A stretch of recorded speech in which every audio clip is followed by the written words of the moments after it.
Chandur railway येथे 2 डिसेंबरला मतदानादरम्यान जिल्हाधिकारी आशिष येरेकर यांच्या बॉडीगार्डला धक्काबुक्की करून शासकीय कामात अडथळा आणल्याप्रकरणी चांदूर रेल्वे पोलिसांनी वंचित बहुजन आघाडीचे नेते निलेश विश्वकर्मा यांच्याविरुद्ध गुन्हा दाखल केला आहे। जिल्हाधिकाऱ्यांचे अंगरक्षक निकेतन नरेशराव राऊत यांनी याविषयी चांदूर रेल्वे पोलीस ठाण्यात तक्रार दिली। भाजपकडून मतदारांना पैसे वाटल्याचा आरोप करत विश्वकर्मा यांनी जिल्हाधिकारी यांच्याशी वादविवाद घातला होता।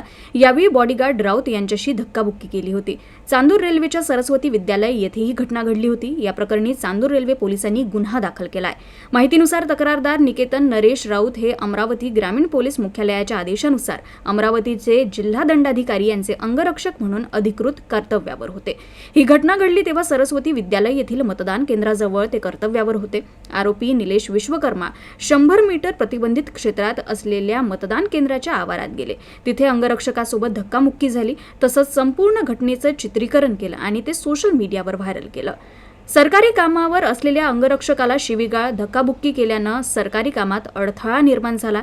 या घटनेनंतर अंगरक्षक निकेतन राऊत यांनी शनिवारी चांदूर रेल्वे पोलीस ठाण्यात तक्रार दाखल केली। तक्रारीच्या आधारे पोलिसांनी आरोपीविरुद्ध सरकारी कामात अडथळा आणणे, प्रतिबंधित क्षेत्रात प्रवेश करणे आणि गोंधळ निर्माण करणे या आरोपाखाली गुन्हा दाखल केला असून तपास सुरू केला आहे।